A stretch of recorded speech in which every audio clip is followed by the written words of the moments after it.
Mary Poppins Returns is the extremely long-awaited sequel to the original 1964 film. Now starring Emily Blunt in the titular role, does this new film find us floating on balloons of happiness? Or do we find ourselves falling down a bottomless bag of horribleness? Stay tuned. Hey guys, I'm Justin. If you're new here, we do movie reviews, some TV reviews, and lots of other fun stuff. So if you're a fan of all of that, be a movie nerd and hit that subscribe button. We really appreciate it. And share it with your friends. Maybe they want to be a movie nerd too.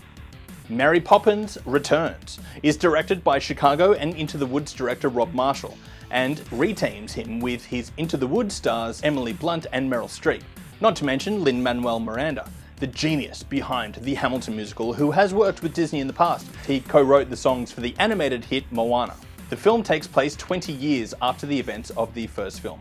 The Banks children have now grown up, and Michael has 3 kids of his own. We pick up the story a year after the passing of his wife and mother of his 3 kids, and after bad turn after bad turn, and an exciting sequence featuring a runaway kite, Mary Poppins floats back into their lives and takes it upon herself to take care of the children while Michael and his sister Jane take care of some pressing matters involving their future. Along the way, we meet Lin-Manuel Miranda's Jack the Lamplighter, who, similarly to Bert in the original, somehow has a strong bond and knowledge of the magic and mystery of Mary Poppins. Now, this film could be taken one of 2 different ways. In a modern 2018 context where film pundits can pick at the slightest detail in a plot and tear it apart without taking in the whole of the film, and, well, those who take in the whole of the film and enjoy it for what it's supposed to be. It's wonderful.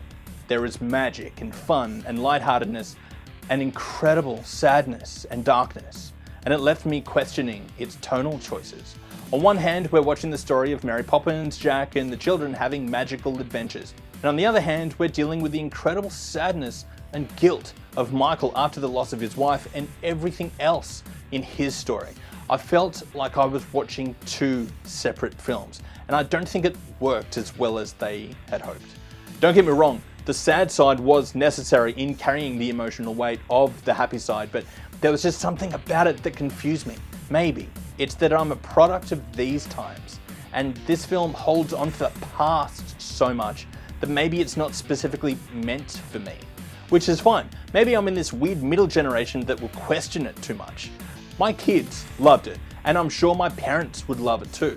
But yeah, for me, while it was no doubt an amazing film, and there was some tears to be had, I can't help hold on to the plot holes and the unnecessary dance routines. But maybe I need a second viewing. I know it's coming now, so maybe I can watch it and enjoy it without thinking too much.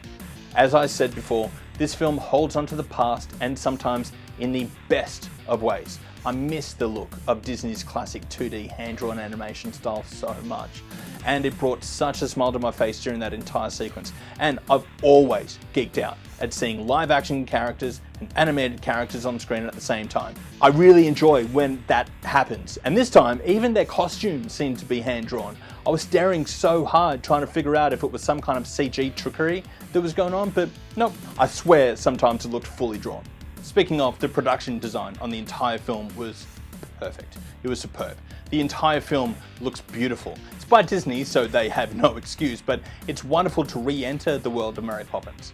It truly carries the look and feel of the original, from the sets to the costumes to the camera work, and even the way that they treated the visual effects. There was definitely something old school about the film. But with the modern techniques that they used, it makes me really appreciate how much further that they could have brought the visuals, but they constantly kept it grounded and tied to the original, which is exactly the direction that they should have gone, and they did, so well done. Now on to the main attraction. Emily Blunt is perfect as Mary Poppins. She brings the same cheeky magic that was made not only famous, but iconic by the great Julie Andrews, but the same feminist strength and grit of character too. Mary Poppins has always been a feminist icon, and she's given plenty of times to shine and stand up for equality in the face of a 1930s male-dominated society. The film's feminist themes are scattered throughout, and they don't ever force it down your throat, but in the world that we live today, it's a way to hold up a mirror to our own times and show us that no matter how much we want to change, we still have a long way to go. and it's characters like Mary Poppins that lend themselves to be great role models for our children. Alright, that's enough from me. Now it's your turn. Are you looking forward to this film? Or are you from the future and have you already seen it? Anyway, what did you think? Let us know in the comments below and we'll reply to every single one. Please like the video, subscribe to our channel, follow us on social media and check out our Patreon page. We really would appreciate it. All the links are in the description. Thank you guys so much. I'm Justin, and until next time, I will see you at the movies.